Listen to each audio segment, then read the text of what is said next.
Are you feeling stuck in your career or lacking employment at the moment? Experiencing symptoms of job dissatisfaction? You might be suffering from a common condition known as career stagnation. But don't worry, there's a solution. Monster.com. Monster.com offers a comprehensive suite of career-boosting tools designed just for you. Our free resume review and AI interview prep tool will help you stand out from the crowd. Need more guidance? Dive into our career advice articles for expert tips and insights. And don't forget to check out our salary tools to ensure you're getting paid what you're worth. Side effects may include a new job, increased confidence, and a brighter future. Consult Monster.com today and take the first step towards your new career. Ready for your next job opportunity? Visit Monster.com now.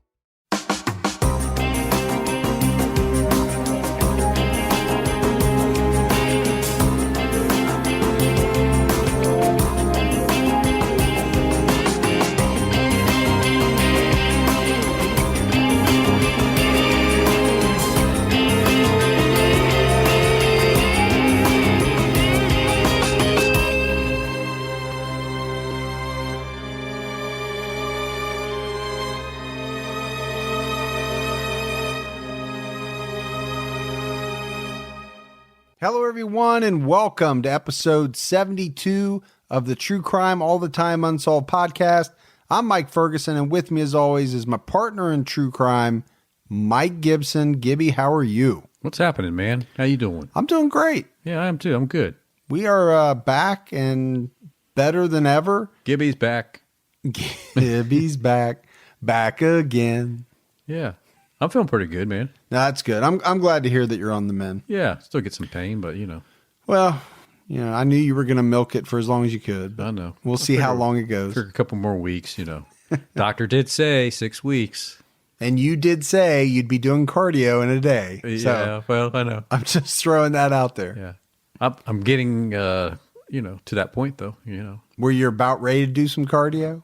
You're thinking about I think about doing cardio all the time. I'm lacing up, man. Are you? Yeah. I think about lacing up. I don't actually lace up. Yeah, you don't even have shoes that lace. No. So, just to be honest. Makes it tougher. Yeah. All right, Gibbs, we have some new Patreon supporters. Oh, cool. So let's give some shout outs. We had Sherry Riley jumped out to her highest level. Thank you. Jason Lee Smith. Hey, JLS. Jessica Britton. Thank you. Melinda Valradian. Yeah, Melinda. Carrie Palmer. Yeah. Dana Scarpula. Dana. Cue Mario accent. Because you think I was going to do it. I'm not going to do it. I know. I thought you were for hold sure. Back. We had Jared Foster. Hey, Jared. Sandy Moss. Jacob Hughes. Jacob. Mary Petrowski jumped out at her highest level. Hey, thanks, Mary. Mandy Hudson. Charlotte Grissom. And we had Doug Niemeyer. Is that ringing a bell for you? That's like Animal House. Remember Niemeyer? Yeah, was he the guy that was dressed in the ROTC uniform? No, wasn't that? It was Niedermeyer, wasn't it? Niedermeyer, that's it. Oh. But I know that's not Doug. I know Doug is... No, we know Doug. Yeah. So Doug turned 60 last week. His daughters were amazing. Got him some... Those gals, as you call them. Got him some TCAT mugs. Left a voicemail. We did the shout out. And Doug said, you know what? I gotta support the boys. I gotta get on Patreon like my daughters. And we appreciate that. Yeah. If we go back into the vault, Gibbs... This week we selected Joe Farrar. All right. Been with us on the TCAT bandwagon for quite a while. He has, man. Big supporter, big social media guy. Yeah, thanks, man. Always Appreciate that, pumping Joe. us up on Facebook especially. So big shout out to Joe. Big thanks to the new Patreon supporters, and a huge thanks to all those people that continue to support us month after month.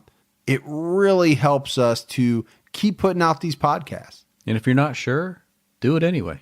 That's kind of your motto in life, isn't it? If you're not sure, just go ahead and take a dip and move forward. All right. Take a dip. Take all your clothes off. Jump right in. Just dive in, man. That's Gibby's motto. Just dive in. All right. We had some PayPal support as well. Okay. So I definitely want to give shout outs to Slats McCracker. Well, Slats, thank you very much. One of these days we're going to get like a Phil McCracken Oh, yeah. Or something like That'd that. Be great. Jennifer Glassford, Okay. Kelly Holiday, Yeah. Joanne Paventa, Paventa. and Karen Siefker. Seeker? Siefker. Oh, Siefker. Yeah. Siefker. And I'm probably not saying it right, but Yeah. doing my best. Is it like Norwegian? It might be. Okay.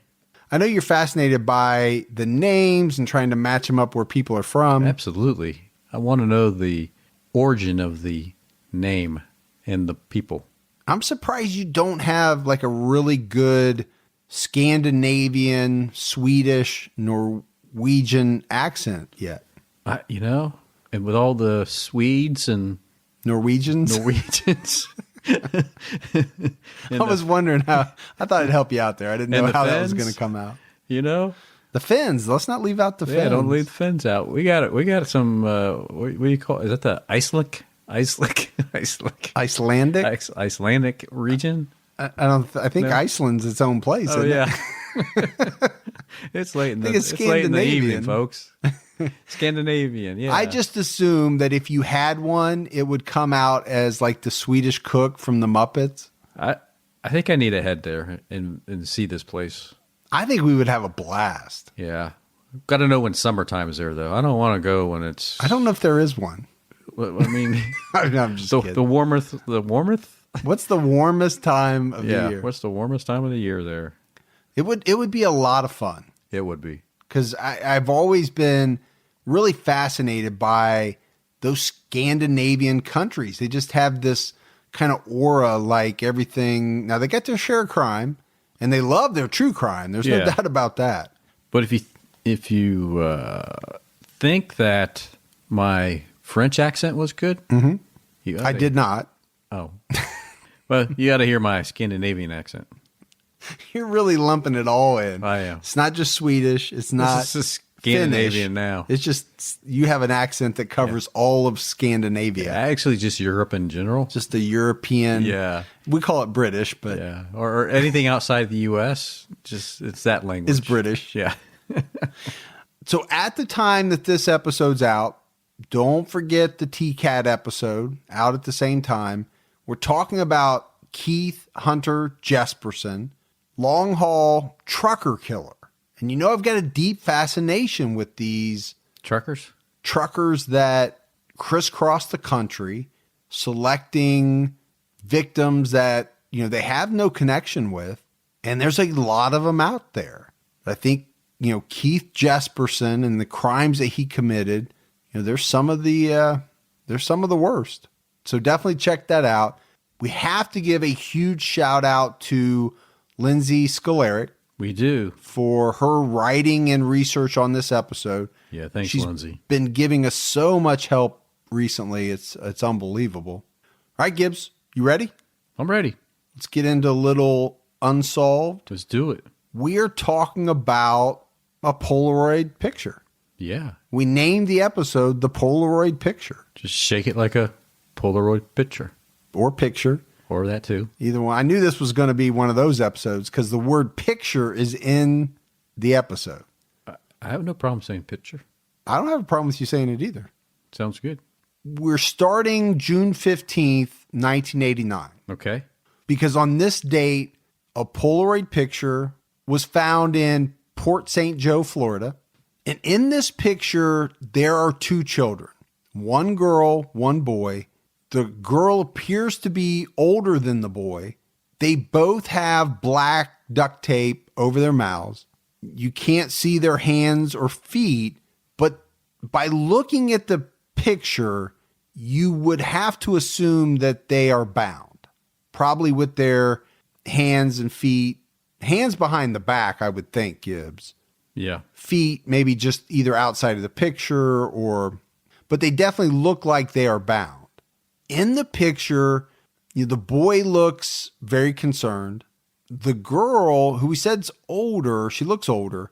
She has this look of, I don't know, Gibbs, contempt, maybe even like hatred on her face. She does. Now, if she's bound and duct taped, with duct tape over her mouth, that would be the right look to have. The picture was found in a parking lot of a junior food convenience store. Now, it was a woman that found the photograph. She pulled into a parking lot at the convenience store. And when she got out of her car, she noticed that parked next to her was a white cargo van. She entered the store. She did whatever she was there to do, shop, pick up whatever. As she's leaving the store, she sees this white van leaving. And she would say that this was a 1980 something Toyota cargo van. It was driven by a man with a mustache that she thought appeared to be in his 30s. As she's getting back to her car, this is when she finds the Polaroid. And she's not 100% sure that it was dropped from that van that she had just seen leaving, but she believed that it was. But you have to imagine, Gibbs, what is going through this woman's mind when she finds this Polaroid picture of these two young people that appear to be bound. I mean, that would set off some alarm bells in anyone. Absolutely. And it does in her. She calls the police, and the police take this very seriously after seeing the picture. I mean, they set up roadblocks right away to try to catch this van that the woman described, but they're not successful, right? These roadblocks are not successful in catching the van, but they start to investigate this picture. And one of the things that they do is they reach out to people at Polaroid, and they learn that the photograph had to have been taken during or after May of 1989. And the reason for this is because the film that was used to make the picture was only available after that period of time. So it must have come out, in May of 1989. Well, that makes sense, right? You can take the picture and analyze it and determine what stock the manufacturers track all this with this different, what's the identification number they used? I'm going to say SKU, but it's not a SKU. It's not a SKU or a SKU. No. You just called it a SKU. Did I just call it a SKU? You did the second time. Yeah. Well, I would think if you worked at Polaroid, yeah, you could probably just look at it and say, look at the back of it and say, this came out. Based on that 4-digit, 5-digit, whatever number on the back, this is when it was manufactured. Well, because we're also talking about, this is a month later. Yeah. We're not talking about 10, this picture was taken 10 years ago. The picture was found in the middle of June, 1989. This type of film just came out the month before. They still make Polaroid, by the way. They do. My daughters both have. It's kind of back in vogue, or whatever term you want to use. To the point, we were at CrimeCon. I just remembered as we were trying to make our way to exit and come back home, some really great listeners grabbed us. They did. And asked for some pictures. Mm-hmm. And did it Polaroid style. Yep. And they had a nice one. It looked like a nice Polaroid camera. All right, so let's talk about the picture. It looks like the two kids are inside of some type of white van. Now, it appears to be windowless, or maybe a camper. I don't know, Gibbs. It looks like a white van with the door slid open to me. Yeah, I agree. Because on the left side of the picture, you can see what appears to be a door. There's a book in the photograph lying next to the girl. You can make it out. It's a paperback copy of a V.C. Andrews book named My Sweet Adrena. Now, experts say there's a phone number written on the spine of the book, but some of the digits are unreadable. It's said that there are 300 possible phone numbers that it could be. 57 of them are actual valid phone numbers. The girl in the photograph is wearing a gray t-shirt and it has some type of block lettering on the front.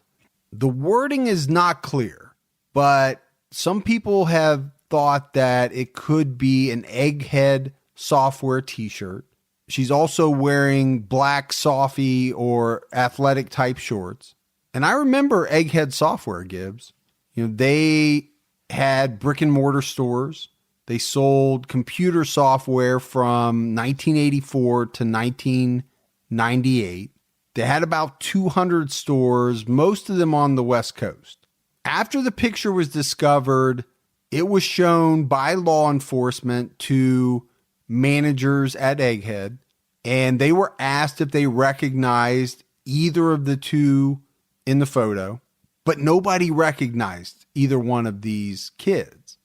Now, the boy is wearing a light blue t-shirt with a black cartoon dog on the left front of the t-shirt, and you can't see his legs at all. There's a clear plastic disposable cup under the girl's legs. I don't know if it's directly under her, Gibbs, or if it's more between her and the boy, but her legs are bent. Yeah. Up and then I think come back down. How pictures are. One way you look at it, you might see it that way, but angles and yeah, it looks perception. like it could be more between them, but it also looks like it's closer to her, so it's kind of hard to tell. There's a piece of duct tape laying in front of the boy's chest, and it's kind of bent in half, but the sticky side of the tape is definitely up. There's some sort of duffel bag or sports bag in the back of the photo and a white plastic bin with some type of fabric or clothing inside. The black duct tape on the girl's mouth, you can see the light reflecting off of it. And you can actually see the outline of her lips. And I think that just tells you that this duct tape was pressed very tightly. Both of the kids are laying on pillows. One is white and one is striped with light blue and white. And they're also laying on blankets. One blanket is white with pink and yellow gold flowers or some type of design. And I mentioned, Gibbs, the girl has her feet almost, you can't see her actual feet, but her legs are propped up. Yeah, you can kind of look at the photo and it looks like she's sitting on her hands because I can kind of see a little bit of her, like part of her hand, right? Just coming out underneath her, where she's sitting on them. Yeah, to me, Gibbs, it looks like her thumb and her index finger of her left hand. But the object that her feet or the bottoms of her leg and her feet are elevated. And this thing that they're resting on, it looks like it's light blue, and it almost has this pattern that you would see, makes me think it's a mattress from the looks of it. Yeah, it's got that diamond shape. Yeah, when you see it, it looks like the side of a mattress. Now, neither the girl nor the boy visually, by looking at them, seem to be injured in any way. But the girl has what appears to be a scar on her right calf. They both look reasonably healthy, despite the situation that they appear to be in. And they don't look to be malnourished or anything at this point. But that is the picture. That's what investigators had to go on. That's all they had to go on. That's all that we have to go on. All right, Gibbs, let's take a quick minute to talk about our sponsor, Quip. Now, everyone knows when you walk down the toothbrush aisle, there are a lot of options. And a lot of those options are gimmicks. And that's because a lot of brands focus on selling flashy gimmicks rather than better brushing, but not Quip. Quip is an electric toothbrush that's a fraction of the cost of bulkier brushes, but still packs in just the right amount of vibrations to clean your teeth effectively. Has a built-in timer getting you to that dentist recommended 2 minutes, but it also gives you a little pulse that tells you when it's time time to switch sides. Quip subscription plans deliver new brush heads every 3 months for just $5. And that includes free shipping worldwide. They've been on Oprah's O List, Time's Best Inventions, and it's the first subscription electric toothbrush accepted by the American Dental Association. And I've been blown away by this Quip toothbrush. I like the way it handles, and for me, a big thing about toothbrushes are the bristles. And I think this is an area where it shines. You will not be disappointed. So you can get started today for just $25 by going to getquip.com/unsolved, and you'll get your first refill pack free with a Quip electric toothbrush. That's your first refill pack free at getquip.com/unsolved. Let me spell it out. getquip.com/unsolved. Now, there are a lot of theories about this picture. Some more prominent than others. Yeah, some very prominent. Now, the first theory is about who this boy could be. And a lot of people in the beginning, early on, believed that he was a missing 9-year-old boy named Michael Henley. Michael Henley had gone missing while on a camping trip with his father and a family friend on April 21st, 1988. But after just 20 minutes of them being on this camping trip after they arrived, Michael disappeared. Now, his dad believed he had wandered off and got lost, but there were searches of the area. They didn't find any traces of him. After the Polaroid was found, the Henley family believed it was Michael in the picture. But then in June of 1990, Michael's remains were found just a few miles from the campsite that he disappeared from. They identified his remains using dental records, and the cause of death was believed to be hypothermia. They ruled out foul play. So it does sound like, Gibbs, that what his father believed was probably true. Yeah. He got lost. He couldn't figure out where he was. They couldn't find him. Right.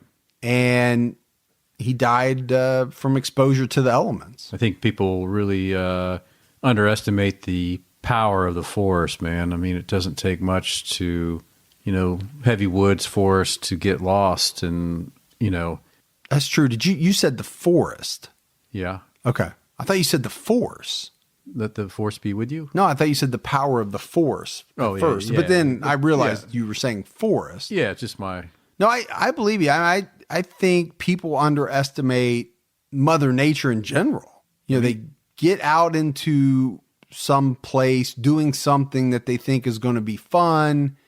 One thing doesn't go your way, and you're not prepared to brave the elements for an extended period of time. If you can't see a horizon, a fixed subject, something fixed in your vision that you can determine direction, it's hard for, the human mind to understand, what direction they're going in. You got to be able to have a fixed object or a horizon or something to look at. So it's sad, very sad what happened to Michael Henley. But once they figured this out, it kind of ruled him out being the boy in the photograph. But still to this day, Gibbs, there are some people that believe that it could have been him. But I don't know how it could have been. Would somebody take this boy from the campsite, somehow have him, let's say, in this van, and then later on take him back to the campsite for him to die? That doesn't seem to make a lot of sense. No. I think it pretty much rules him out in my mind. Yeah, I think so too. And then we get to Tara Calico. And Tara Calico went missing. She was 19 years old on September 20th, 1988. And this is when you say prominent missing people, Tara Calico fits into that category. There have been whole podcasts done on Tara Calico. We interacted with the woman that did that podcast on her when we were at CrimeCon last year. We certainly did. Tara Calico was riding her bike. She was listening to a cassette tape of the band Boston on her Walkman. She left at about 9:30 in the morning, and she planned to ride 17 miles before making it back home, and she was going to meet her boyfriend for tennis at noon. So that's to me, that's a heck of a bike ride. That's more than a heck of a bike ride for you, man. That's a marathon. For me, to some people, that's just a Saturday morning. And apparently, before she left, she jokingly said to her mother, "If you don't hear from me by noon, come look for me." And when Tara didn't return, her mother did go looking for her.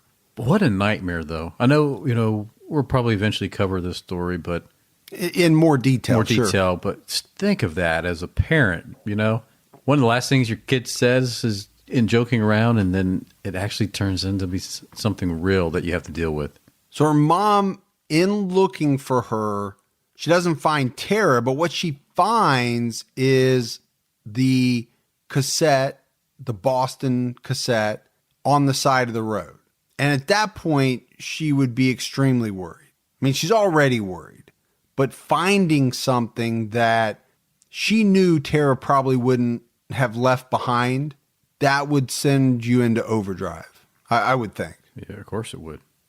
She immediately called the police. They began a search, and they end up finding the broken Walkman and her bike thrown into a ditch. And at that point, things would be very serious because at that point, something is very wrong. Police took this case very seriously. And then the photo was found about a year later, 1,600 miles away from where she went missing in New Mexico. When Tara's mother saw the photo, she was convinced that the girl in the picture was her daughter. Number one, she thought it looked like her. And then she saw what we talked about. We said it appears to be a scar on her right leg. And Tara's mother said that she had a scar in that same spot. And then you talk about the book, My Sweet Adrena by V.C. Andrews. That was Tara Calico's favorite author. Now, that was also a very popular author back during that time period. A lot of people were reading V.C. Andrews. Now, as you can imagine, this photograph has been analyzed by a lot of different people, a lot of different agencies with unbelievable cutting edge technology.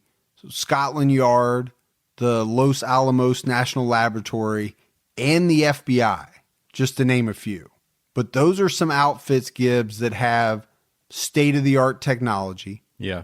Scotland Yard came to the conclusion that it was Tara.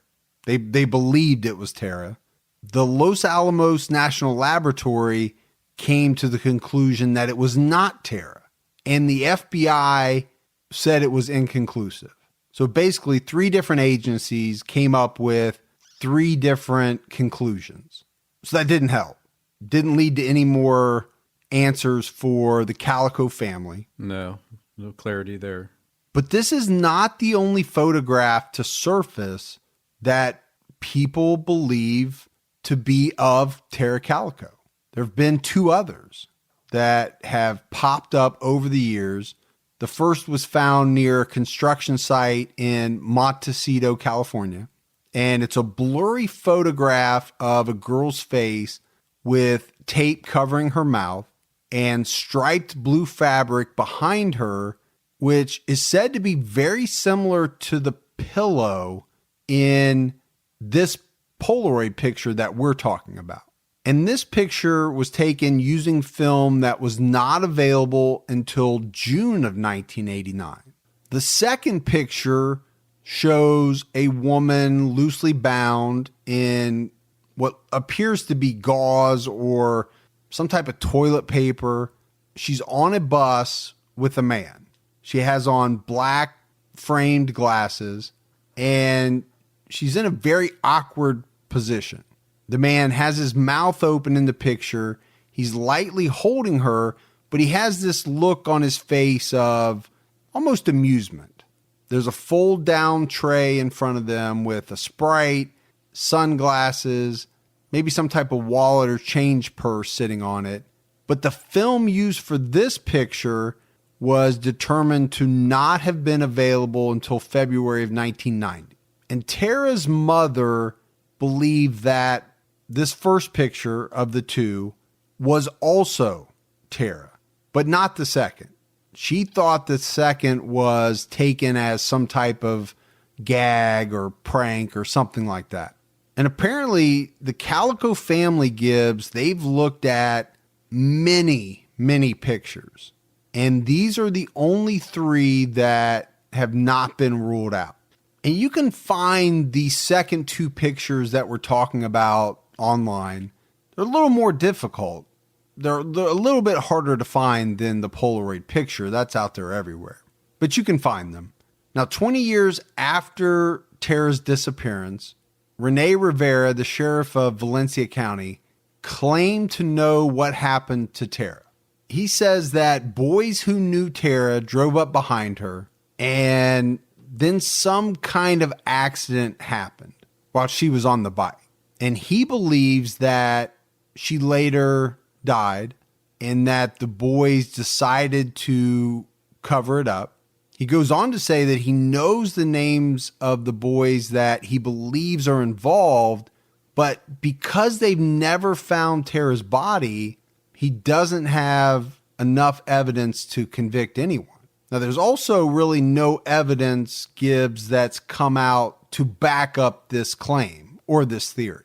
On September 16th, 1987, 28-year-old Julie Weflin, an operator at Bonneville Power Administration in Spokane, Washington, disappeared. Part of her job at the time was to work at power substations, which were usually in remote locations. On that day, she was at a Spring Hill substation checking on a low nitrogen report. Her coworker told her to let it go for the day, but she insisted on checking this out. She checked into the station at 2 p.m., but around 3:30 p.m., she had gone missing. When they found her truck, the driver's side door and the back hatch were open. Her purse was found in the truck, and a water bottle and a pair of sunglasses were found on the ground near the truck. At the time, law enforcement thought that she had been overpowered by two people, and they based this on the gravel, which showed signs of a struggle and what they thought was a drag mark. There were fresh tire patterns found near the substation, and they didn't match Julie's truck. Originally, her husband was a prime suspect, even though he was over 50 miles away painting a house at the time.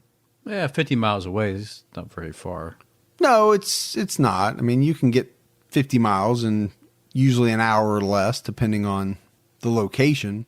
But many people believe that this Port St. Joe Polaroid that we're talking about bears more of a resemblance to Julie Weflin than it does Tara Calico.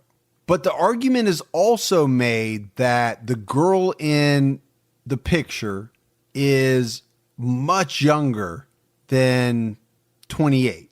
And keep in mind, 28 is how old Julie was when she went missing. She would have been 30 at the time that the Polaroid was actually found. But she was only 5'2". She weighed 110 pounds. And some people think that she looked much younger than what she actually was. But to this day, Gibbs, her body has never been found, which obviously she's never been found, but Right. neither has her body. Right. Another theory is that the girl in the photo is Lori Erica Ruff. Originally, Lori was Kimberly McLean from the Philadelphia area. She moved away from her Wyncote home in the fall of 1986. And then essentially, Gibbs, her family never heard from her again. Within the next 2 years, she obtained a birth certificate of someone named Becky Sue Turner, who died in a fire in Fife, Washington at the age of 2 in 1971. She used the certificate to get an Idaho ID card and then later moved to Texas and changed her name to Lori Erica Kennedy. So she stole the identity of a deceased 2-year-old that had died 15, 16, 17 years earlier. But she kept this name, Lori Erica Kennedy, and she acquired a Social Security card. And she even went on to graduate college. She later got married. And it's at that point that she became Lori Erica Ruff. But Lori was very odd about her past. She wouldn't talk about it. And we know why she wouldn't talk about it, but her in-laws didn't know. And they thought she was standoffish and they didn't really take to her. In 2010, she committed suicide. And after her death, it was found out that she had stolen these identities. But it wasn't until 2016, using DNA from her daughter, that they found out who she really was, Kimberly McLean. And it was said that after her funeral, some members of the Ruff family drove to Lori's house because at the time of her death, she was separated from her husband. They wanted to see if they could find out more about her. And imagine that, Gibbs.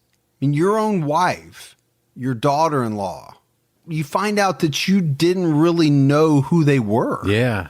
How bizarre would that be, man? That this whole time it was somebody else on paper. Yeah. I mean, they knew who she was, but they didn't know who she used to be, I guess is how I would put it. Would be very strange, though. So when they enter her home, the house is a mess. I mean, it was said like this is something you would see on an episode of Hoarders. This is how bad of a shape this house was in. There were piles of trash, all kinds of shredded documents, papers with, scribbling on them that didn't make any sense. They eventually found a lockbox in her closet and they were able to pry it open. Inside the box, they discovered Lori was not who she said she was.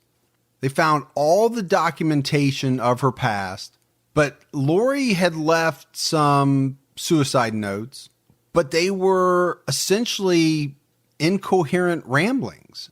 They also found Becky Sue Turner's birth certificate and a judge's ruling allowing a name change from Becky Sue Turner to Lori Erica Kennedy.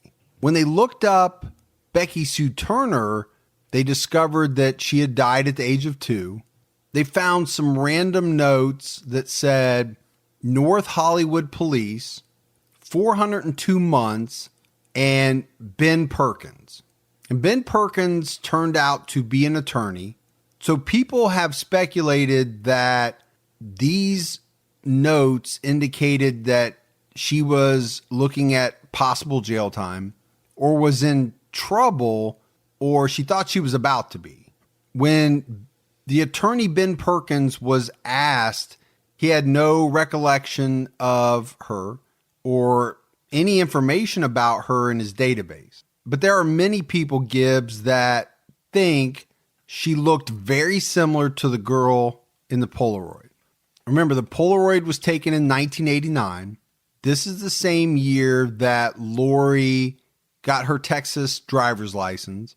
In 2009, a photo of a young boy was sent to Port St. Joe Police and Media, and this rekindled interest in the original Polaroid. This photo is of a young boy that resembles the boy in the original Polaroid. There is a black marker drawn across his mouth and face as if to resemble tape across his mouth. The Gulf County Sheriff Joe Nugent was a deputy when the original photograph was found, and he made a statement that said, "I think we are just dumbfounded. It is kind of weird these photos came in near the anniversary of the original case. But if someone is trying to send us a clue, send us one we can act on." Nugent believes that because the children in the original photograph look scared. There's no way that that photograph is a hoax. And I would agree with that, especially the boy. The boy looks very frightened. He does. He really does, man. Now, the police chief of Port St. Joe, a guy by the name of David Barnes, he received 2 letters. One was postmarked June 10th and the other August 10th, both from Albuquerque, New Mexico. And both Michael Henley and Tara Calico were reported missing in New Mexico. One of these letters contained a photograph printed on copy paper, and it's of a young blonde boy with a black band drawn over his mouth. The second letter contained an original image of the boy. On August 12th, the Star newspaper received a third letter. This was also postmarked from Albuquerque on August 10th, and it contained the same photo of the boy with his mouth marked. None of the letters contained a return address or any type of note indicating the child's identity. Sheriff Nugent said investigators had very recently been looking into the case again, so when the letters arrived, they immediately thought of the Polaroid. They cannot determine if the new pictures are of the same boy or not, but Nugent believes that the fact that they came from New Mexico and arrived around the time of the anniversary is more than a coincidence. There was also a call received by authorities on the same day that the Star turned over its letter to the sheriff's office. A woman called claiming she had been having visions of the case for years and that she believed Tara Calico was buried in California. The woman also claimed that she had worked with a runaway in a strip club in California and that the runaway was later reported murdered and buried. She described seeing a light blue Oldsmobile car and the name of Tara Calico in a vivid dream that she's had for many years. So it sounds like she keeps having the same dream. The California authorities are dismissive of the case, but Nugent believes the timing of the call just adds to the oddness of everything. The letters were sent to the Florida Department of Law Enforcement lab in Pensacola to be tested for fingerprints and DNA, but there's really been no further update on the letters from 2009 and no new developments. Clearly, this is a very popular photo with a lot of people on social media. It's gained a lot of attention. It's tied in a lot, like we mentioned, to Tara. However, there's no conclusion of who it actually is. And well, I think it's popular because of the mystery. I mean, Sure. it's a very mysterious photograph. And I don't think back then that this, and I believe the sheriff, this is a real photo, right? I mean, I think somebody today would do something like this for a hoax. Today, with technology, I think somebody would go out and make something like this and see if they could, rouse up some publicity just to get notoriety out of something, I mean, just to come out later and say, oh, it was a hoax. I just wanted to see how many people will buy into it. This one, though, back at that time frame, I think that's 100% real. I think looking at that boy's face, there's fear. Looking at her face, there's concern. And so I think she's frightened as well. I think she's frightened. I think she's also disgusted. Yeah. She's upset. She's like shooting daggers at whoever I think is taking the photograph. Yeah, it's alarming. I do agree with you, though. My personal feeling is that the photograph is real, which is scary. Yeah. Because that means that most likely something very bad happened to the 2 kids that were in the photograph. I also think you're right about today with social media and, somebody would play around with something like that. But there was no social media back then. Nope. There was nobody to send that photograph to. No. Like there would be today. I don't see what anybody would get out of creating that situation and that photograph. And knowing that, this is not like whoever this person was, they didn't mail that photo off to somebody to be, looked at. It sounds like, and we don't know, but it sounds like it fell out of that person's vehicle or off their person, that their intention was never to leave it behind in the parking lot. But then again, maybe it could have been. Maybe they thought, I'm going to drop this here. Someone finds it. Who knows what will happen? But I'm willing to take that risk. Yeah. So a couple things that just popped into my head, Gibbs. So if it was a hoax, you would think somebody would have discovered by now who was in that photograph. Because Yes. if it was a hoax, most likely those people were still alive. Right. But the other thing is, what I find hard to believe, so let's say it's not Tara Calico, it's not Laura, Erica Kennedy, Right. Or all the different names that she had, Kimberly McLean, and it's none of these people that we've talked about. Right. I just can't believe that nobody has been able to identify these two people, these two kids who had to have gone missing. Yeah. I mean, I can't believe nobody's come forward and said, now Tara's mom's come forward and said she thinks it's her. yeah. Yeah. Well, And it very well could be. sure. It does bear a striking resemblance to Tara Calico. Yep. Yeah, I think you can definitely, if you had to lean to a position, I think that's the position you would lean towards. But what shocks me about that is that with all the technology of all the agencies out there, and like you said, the FBI couldn't conclusively say whether it was her or not. But Scotland Yard could, so They did, yep. who was the better? But then you had the one agency that said no, it wasn't. Yeah. You would think with facial recognition and all this technology Today. somebody would be able today to say conclusively yay or nay. Right. Yeah. So, but that's it. That is the story of the Polaroid picture. It is one of those fascinating mysteries because number one, you don't know who these people are for sure. And number two, you don't know what happened to them. And you don't know who was involved with what happened to them. So there's like a whole bunch of different mysteries here Yeah. that we just don't know. Plenty of rabbit holes. All right, Gibbs, we've got some voicemails. You want to do those? Yes. Hi, this is Colleen Hartshorn from Lewiston, Idaho. I'm the one who suggested the LC Valley serial killer, and I want to thank you again for doing it. I'm hoping it brings new tips. They've actually reopened some of the cases.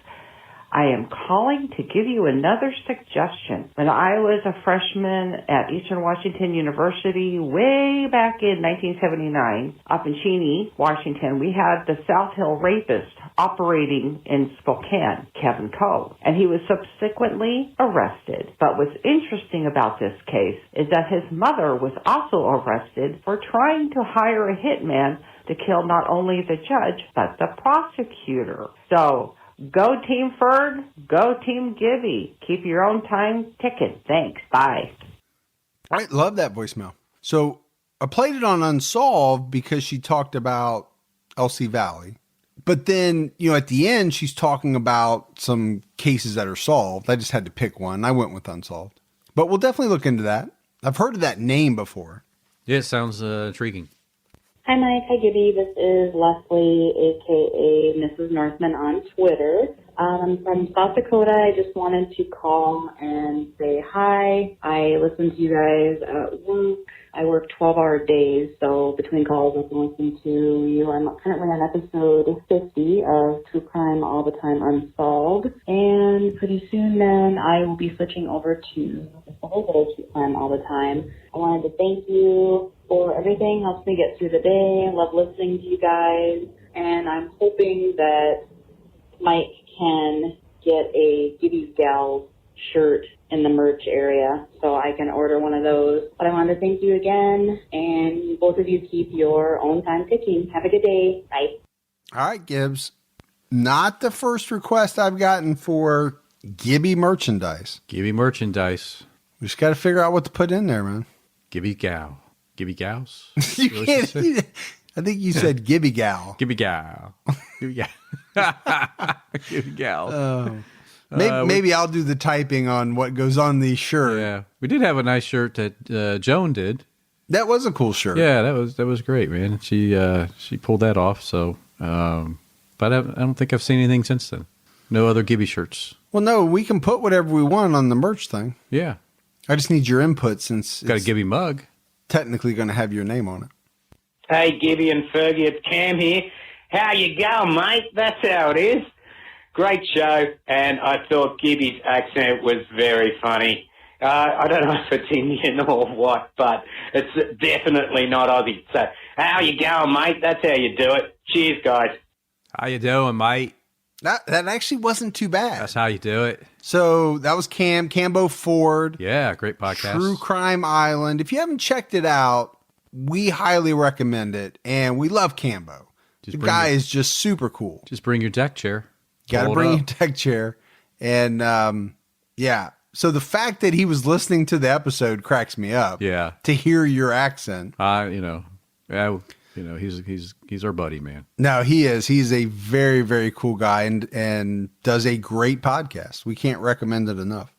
Hi, guys. This is Marie calling from Bergen, Norway. And I wish I had more of a Norwegian accent in my English, but this is kind of what happens when you live on Cape Cod for 2 years. Maybe Gibby could try the accent instead. I actually think that would be kind of hilarious.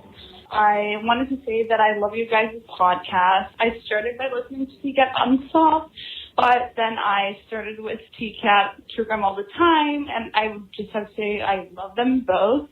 You guys make my commute to and from downtown, Bergen, where I first went to school and now I work here, of 30 minutes much more enjoyable. Just wanted to lastly give a shout out and also the TCAT fan group. They're just being so fun and such open spaces for true crime fans as well as people sharing things from their everyday life. And I think it's just very fun.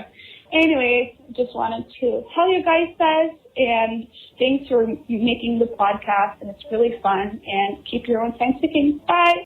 Norway. Again. Didn't sound, I mean, she sounded to me like she could have been from Ohio. She mentioned Cape Cod. She spent time at Cape Cod. Yeah. So, but Norway. Now, her cell phone sounded like it was from Norway. Yeah. Like she was calling from Norway. But yeah, you know what's strange, and I meant to say this, Gibbs, had a lot of voicemails over the last couple weeks that didn't come through very well. Oh, like there might have been something wrong on our end with that Google number. Yeah, with the software. Yeah, I just by the way, back to Norway. I am somewhat Norwegian because in the 6th grade we had to pick a country for our 6th grade Olympics who we would represent out on field day, and I was one of the ones that was Norwegian from Norway. Norwegian from Norway. Yeah. I think we ran away with some medals. I'm sure you did. Yeah. Knowing the type of athlete that you were. I got my husky butt out there, man, and we pulled off some miracles. He's running so fast his huskies came off. That's right. My huskies, they were boom, boom, just gone. Shredded those huskies. Just shredded those bad boys, man. Oh. Hey, Mike. Hey, Gibby. This is Linda from Topeka, Kansas, and I have listened to every episode you have, probably at least twice. I process applications for the Topeka Medicaid for the elderly and disabled, so we're allowed to listen to our podcasts and music all day. So for 8 hours, I enjoy listening to you guys explain these. Unfortunately, they're so horrific, but the fact that you're able to do this on such a regular basis, I look forward to every Monday when you put out a new episode. I recently started being able to support you guys, and I'm so excited for that because I'd love to see you guys go farther. I hope to hear more in the future. Thank you so much. Bye. That's great, man. That is. Thank you very much for the support. When you say you listen to all the episodes, have you listened to the secret episodes yet? Oh, the secret episodes? You know, when you go to restaurants, they have the secret menu. Sure. You have to ask for it. You have to know about it, and you have to ask for it. Yes. Well, we have the secret episodes out there. You just got to know where to find them. Yeah. Gibby's not going to tell you where. Well, no, it's a secret. It's a secret. You got to figure it out. The fact that I even brought it up is probably going to get me kicked out of the secret club. Well, it's the first rule of Fight Club. You just broke it. I know. Don't talk about Fight Club. But I'm a rebel. Was Sam Rockwell in Fight Club? I don't think he was. He would have stole the show, damn it. He would have done a little dance, too. All right, everyone. That is another episode of True Crime All the Time Unsolved. So from Mike and Gibby, stay safe and keep your own time ticking.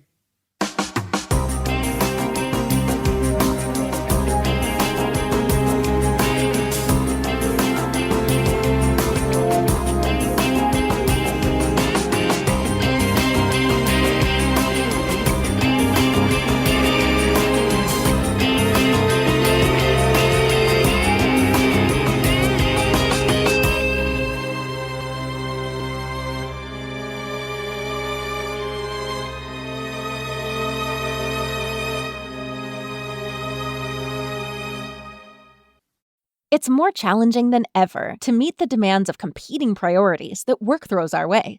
From emails to reports and project proposals, we need help to get it all done. Grammarly is the essential AI communication assistant that boosts your productivity at work, so you can get more of what you need done faster, no matter what or where you're writing. Grammarly sets the standard for responsible AI and equips you with the best tools to do your job. Like AI-powered features that help you write and edit quickly everywhere you write. Or tone features that help you communicate more confidently. Just a few clicks can tailor your tone and writing so you come across exactly as you intend. No wonder 93% of professionals report that Grammarly helps them get more work done. Let Grammarly take the busy work off your plate so you can focus on high-impact work. Download Grammarly for free at grammarly.com/podcast. That's grammarly.com/podcast.